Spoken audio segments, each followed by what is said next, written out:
क्या कहना चाहते हैं? मेरा नाम मोहम्मद जाबिर है। मैं यहाँ महू की शहर जामा मस्जिद में, महू शहर की जामा मस्जिद में इमाम हूँ। जी बताएं। मेरा नाम मोहम्मद जाबिर है। मैं महू शहर की जामा मस्जिद में इमाम हूँ।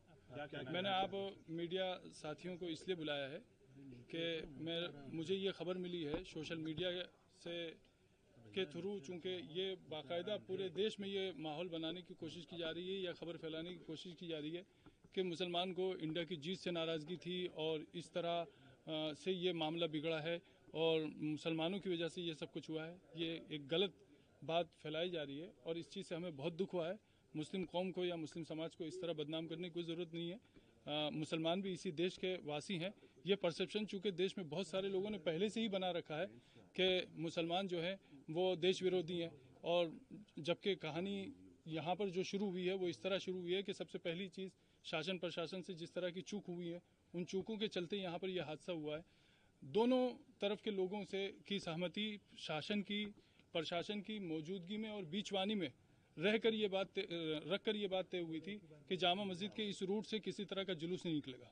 रात को जो जुलूस निकला उसकी पहली बात तो कोई परमिशन नहीं थी, उसकी कोई आगवानी करने वाला नहीं था। वो एक उपद्रवियों की भीड़ थी। वो इंडिया की जीत के नाम पर मस्जिदों और धर्म स्थलों के बाहर सिर्फ शोर शराबा करना और नारा करना उनका काम था। लोग नमाज से जब निकले हैं तो उस वक्त में ये भी हुआ है कि सुतली बम मस्जिद पर फेंका गया। अब इसका इंडिया की जीत से क्या लेना देना था? क्या मस्जिद पर बम फेंकने से इंडिया की जीत का जश्न मनेगा?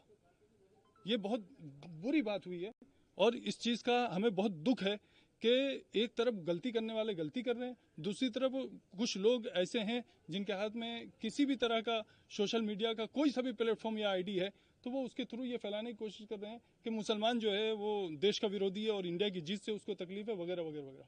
हम इस चीज़ से बहुत दुखी हैं और बहुत साफ साफ कहना चाहते हैं कि हमारी मस्जिद न पाकिस्तान में है न हमारे महल्ले बांग्लादेश में है। हम इसी हिंदुस्तान के निवासी हैं, इसी हिंदुस्तान में हम रहे हैं, इसी हिंदुस्तान में हम रहते हैं, इसी हिंदुस्तान के साथ हमारा रिश्ता है। इस तरह की बातें करना ये और फिर कुछ लोगों की तो मैं समझता हूँ कुछ लोगों की तो रोजी रोटी या नेतागिरी या उनका अपना जो भी प्रोफेशन है वो तो हिंदू मुस्लिम पर चल रहा है। तो उन लोगों के पास पद है या ओहदा है या पावर है, वो इस तरह की बात करते हैं, उनको शोभा नहीं देता। मतलब ठीक है, आप किसी की चापलूसी कर सकते हैं लेकिन आप किसी की बात से उस वक्त तक सहमत नहीं हो सकते जब तक उसमें सच्चाई न हो।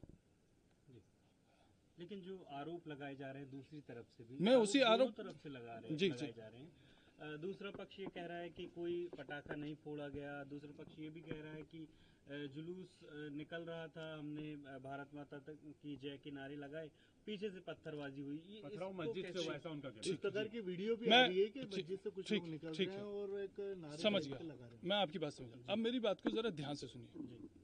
यहाँ मस्जिदों में पत्थर के ढेर लगे हैं क्या? मैं मीडिया पर्सन से बहुत खुल के बात कहता हूँ, आप पूरी मस्जिद और इसके आसपास के सारे एरिया को छान मारिए, क्या यहाँ पर पत्थर जमा किए हुए थे? एक बात। दूसरी बात, मेरा बुनियादी सवाल यह है कि जिस एरिया से जुलूस नहीं निकलना प्रशासन की मौजूदगी में बीचवानी में रहकर दोनों पक्षों के बीच तय हो चुका था, उस वक्त में जुलूस का उसी रूट से निकलना, बगैर आगवानी करने वालों और उसके संयोजकों के बगैर निकलना, नारों के साथ निकलना, नमाज के वक्त में निकलना, क्या ये सब इस देश में मतलब पनपने की बातें हैं? या महू में इस तरह सद्भावना पैदा होगी? क्या ये चीज़ ठीक हुई? मेरा सवाल इंसानियत के नाते, मैं एक मुस्लिम पक्ष का पक्षकार होने के नाते बात नहीं कर रहा हूँ। मेरा कहना यह है कि क्या ये मंदिर के सामने होता तब भी गलत था, ये मस्जिद के सामने है तो क्यों गलत नहीं है? अगर ये मंदिर के सामने होता तो गलत था, तो ये मस्जिद के सामने है तो क्यों गलत नहीं है? तो ऐसी जो बातें आ रही हैं कि जुलूस तो निकाल सकते हैं, जैसा कि आपने कहा कि क्या बिना परमिशन के जुलूस निकलेंगे? मैं आपसे लिखा हुआ ले लूं? नहीं, देश की जीत के जुलूस के लिए कोई रूट तो होता है, कुछ गाइडलाइंस तो होती हैं, कुछ तो व्यवस्था होती है। नहीं तो पॉलिटिक्स अगर कोई वो होता तो बिल्कुल गाइडलाइन होती है, तो देश की जीत का था। नहीं, देश की जीत के जश्न, आपने बताया, मेरी बात सुनो, देश की जीत के जश्न के लिए कुछ तो थोड़ा तो कहीं तो कुछ तो पाबंदी होगी ना। जो वीडियो मार्केट में चल रहे हैं उसमें मुस्लिम समाज के लोग पत्थर फेंकते हुए नजर आ रहे हैं, उस पर क्या कहना है? नहीं, दूसरी तरफ से तो फूल आ रहे थे, बस यही कहूंगा मैं। यानी कि दोनों तरफ से पथराव हुआ। बिल्कुल ठीक है, मैं मान रहा हूँ ना भाई, पथराव ऐसा नहीं, मैं ये नहीं कह रहा हूँ। अब रात को मुझे किसी मीडिया पर्सन ने पूछा कि साहब जिन लोगों ने किया है वो उपद्रवी थे, मुसलमान में जिनके रिकॉर्ड खराब है उन्होंने किया, तो मैंने कहा उधर से तो दूध के दूल्हे फेंक रहे थे। ये तो कोई बात नहीं हुई ना, मतलब अच्छा नहीं लगता। कोई एफआईआर वगैरह की गई है? नहीं, मैंने पर्सनल अभी कोई एफआईआर नहीं की है, लेकिन मेरा लोगों से, सभी तरफ के लोगों से मेरा यह आह्वान है कि अगर किसी का वाकई कोई नुकसान हुआ है तो उस नुकसान के लिए वो पुलिस को आगाह करें और अपनी नुकसानी की रिपोर्ट वाकई सच्चाई के साथ जो बात है वो प्रशासन के सामने रखें, ताकि उसके दिल में ये नहीं रहे कि भाई प्रशासन में किसी तरह की जो है निष्क्रियता है। एक चीज़। दूसरी चीज़ मैं एक और कहना चाहूँगा, जो आप लोगों से मीडिया वालों से आप बहुत बहुत प्यार के साथ कहना चाहूँगा कि प्लीज़ मेरी कौम पर इस तरह के इल्ज़ाम मत लगाइए। मेरा नाम मोहम्मद, प्रेस वाले थोड़ी लगा रहे हैं। नहीं, इस तरह के इल्ज़ाम, देखिए सुनिए मेरी बात सुनिए। एक और सवाल उठता है कि अभी तक जो कार्रवाई हुई है शासन प्रशासन, पुलिस प्रशासन की तरफ से, उससे आप संतुष्ट हैं? अभी तो आने वाला वक्त बताएगा कि कितनी संतुष्टि मिलती है, कितनी नहीं मिलती, क्योंकि प्रशासन को भी काम करने के लिए अपना टाइम चाहिए और बिल्कुल होना चाहिए, रहेगी। और आप हमसे कहिए कि हमें क्या करना है, हम करने के लिए तैयार हैं, शांति के लिए क्यों नहीं करेंगे। हमने प्रशासन से कहा है कि हम पूरी तरह जो है। अच्छा, एक चीज़ और, लोग इस तरह खबर फैला रहे हैं मुसलमानों ने क्या, आग तो मुसलमानों की दुकानों में लगी है, गाड़ियाँ तो मुसलमानों की चली है, और घरों में घुस के तो मुसलमानों के मारा गया। आप मुझे 2-4 वाकई ऐसे बता दीजिए कि हिंदुओं के घर में घुस के मुसलमानों ने मारा हो, मुसलमानों ने 2-4 दुकानों को आग लगा दी हो, 10-5 बाइकें जली हो। मेरा खुला चैलेंज है भाई, मैं खुल के बोल रहा हूँ। नहीं, मेरी बात नहीं समझा। जो मैं इस घटना से जुड़े हुए मैं ये बात कर रहा हूँ कि मुसलमानों की 5 दुकान 7 दुकानों में आग लगी है। मुझे आप बताइए कि ऐसे 2 दुकानों में 4 दुकानों में आग लग गई क्या? पत्ती चौराहे में यही लोग आरोप लगा रहे हैं कि हुआ है। मैं वही कहना चाह रहा हूँ कि आपके पास कैमरा है कि मेरे पास कैमरा है, पहुंचिए ना, आप बताइए ना उसको। अगर मैं बता दूंगा यहाँ पर कि एक मिनट मैं अगर ये बता दूंगा कि यहाँ मुकेश भाई की दुकान में आग लगी है तो आप लोग सब पहुंच जाएंगे। वहां जाने के बाद जब पता चलेगा कि मोहम्मद भाई की दुकान में आग लगी है तो आप वापस कैमरा लेके आ जाएंगे। ये कुछ मीडिया पर्सनों की सच्चाई है। काजी साहब, हमने दोनों पक्ष दिखाए हैं। समस्या ये है कि दोनों पक्ष से एक ही तरह के आरोप लगाए जा रहे हैं मीडिया पर। अच्छा, मीडिया पर दोनों तरफ का? नहीं, मीडिया पर भी वो एक ऑन अ लाइटर नोट कि वो मीडिया पर नहीं, एक दूसरे पर दोनों ही पक्ष के एक जैसे आरोप हैं।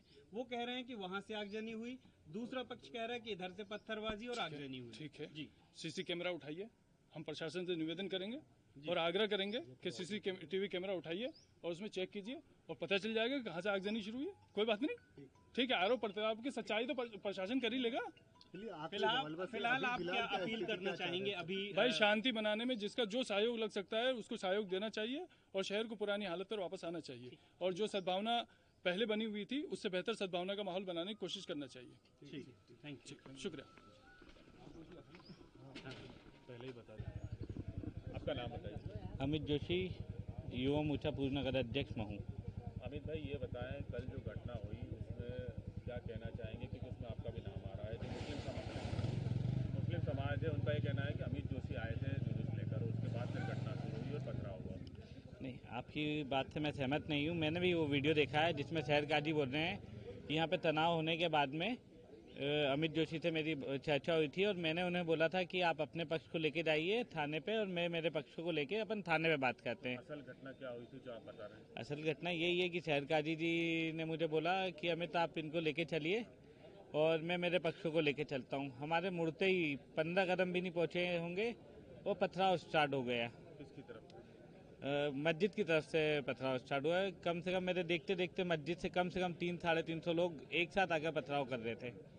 और ये देखने की बात है कि उस जगह पे पत्थर उस समय नामो निशान नहीं था पत्थर का। कहाँ से पत्थर आए, कैसे आए, छतों से भी पत्थर गिरे। घटना जो हुई उसको लेकर क्या कहना चाहेंगे? इस तरह की जो घटना है दुर्भाग्यपूर्ण घटना है। और जैसे मुसलमानों का पाक महीना होता है, इस पाक महीने के अंदर शहर काजी ने जो किया है उसको आरोप प्रत्यारोप लगाया, इसको शहर कभी नहीं भूल पाएगा और ना ही इनको माफ करेगा। कितनी जगह घटना हुई थी और ये सवाल आपका अच्छा है कि कितनी जगह घटना हुई है। जैसे विवाद की जो मुख्य जगह थी वो जामा मस्जिद थी। अब ये समझ नहीं आ रहा कि जामा मस्जिद को छोड़ के अन्य 4 से 5 जगह कैसे घटनाएं हो गई है। पत्ती बाजार मस्जिद पे घटना हुई है, तकिया मोहल्ला पे हुआ, बदक मोहल्ला होगा, मतलब जो मस्जिदें हैं जैसे स्टेशन की मस्जिद से क्यों पथराव हुआ है और यहीं से क्यों विवाद स्टार्ट हुआ, ये समझने वाली बात है। आप क्या पक्ष करना चाहेंगे? आपका हमारा तो पक्ष यही है कि जिन्होंने स्टार्ट किया है, भले ही हिंदू पक्ष हो या मुसलमान पक्ष हो, न्याय होना चाहिए उनके साथ में। FIR करवाई है आप लोगों ने? हाँ, FIR